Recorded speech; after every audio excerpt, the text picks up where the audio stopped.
Bon les gars, j'ai des crises d'angoisse à l'étranger. Est-ce que c'est normal? Que faire?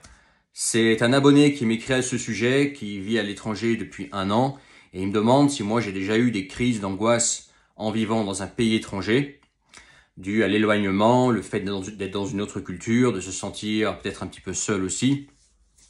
Et je vais y répondre dans cette vidéo. Tu sais que, si tu le sais pas encore, maintenant tu vas le savoir, je réponds aux questions de la communauté, reçues soit par mail, soit en commentaire, en lien avec la vie internationale. Donc le fait de s'expatrier, de vivre à l'étranger, de travailler à l'étranger, d'immigrer, expatrier, immigrer, c'est la même chose. Le fait de vivre sur plusieurs pays, avec plusieurs langues, en plusieurs langues, très connecté avec l'international. Si la question est pertinente, que je peux en faire une vidéo, que j'ai assez de matière, j'y consacre une vidéo réponse entière. Voilà, donc aujourd'hui, est-ce que c'est normal d'avoir des crises d'angoisse à l'étranger? Est-ce que moi j'en ai déjà eu? Alors, je comprends ce sentiment. Des crises d'angoisse, moi personnellement non, dans le sens où depuis petit, je suis habitué à la vie internationale. En fait, moi j'ai grandi dans la vie internationale. Moi, je suis né en fait de parents expats. Voilà. Donc, je suis né dans un pays autre que la France, dans déjà une famille très internationale avec plusieurs langues, etc. Donc, voilà, moi, je suis habitué à ce mode de vie. Je suis habitué à, tu vois, à tous ces sentiments en lien avec le fait d'être sur plusieurs pays, plusieurs cultures, plusieurs langues, devoir gérer tout ça. Par contre, je comprends le sentiment.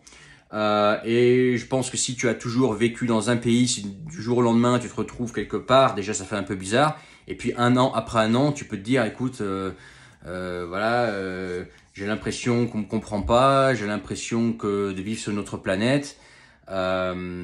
Aussi, au bout d'un an, c'est aussi une période, on y reviendra peut-être dans une autre vidéo, c'est une période après laquelle la lune de miel passe. Il faut savoir que dans l'expatriation, la vie à l'étranger, il y a plusieurs phases. La lune de miel, c'est la phase euphorique, quand tu découvres tout, quand tout est rose, quand tout est beau, quand tu es content d'avoir déménagé dans ce nouveau pays, mais que tu n'as pas encore assez bien compris le pays pour voir ses inconvénients, ses points noirs, les choses que tu n'aimes pas. Et 1 an, ça peut être la fin d'une lune de miel, et c'est le moment où tu découvres des réalités qui sont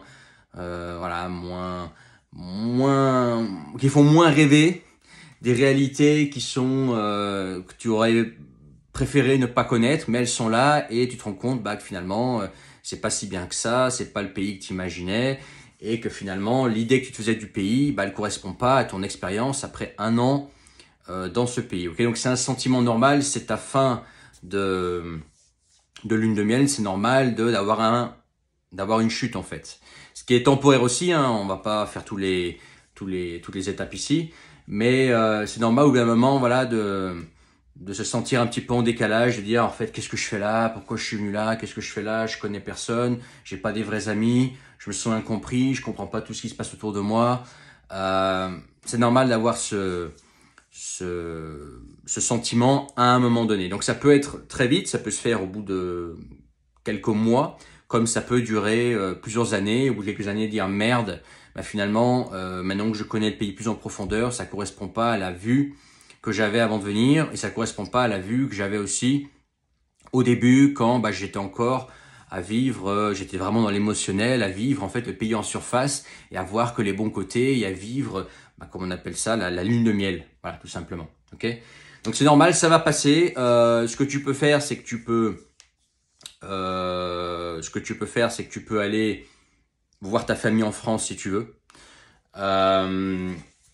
histoire de retrouver tes racines, les tiens, etc. Et puis ensuite revenir dans le pays. En fait, souvent, ce qu'il faut faire pour accepter un pays et pour vivre mieux en fait ton expatriation, si tu veux rester dans ce pays-là, c'est de faire quelques allers-retours à la maison, faire quelques allers-retours dans ton pays d'origine pour que ça se tasse en fait, pour que ce ressenti se tasse.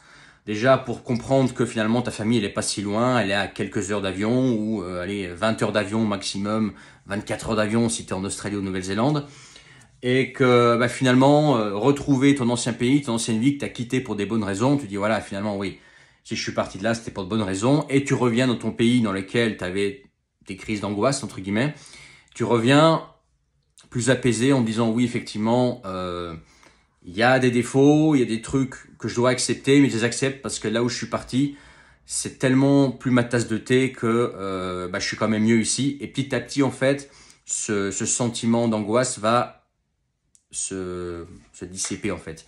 Essaye de te faire des amis. Si tu es dans une culture très différente, comme par exemple le Japon, la Corée, là où c'est très difficile de se faire des amis locaux, trouve des amis qui sont d'une culture proche de la tienne, soit français, soit occidentale.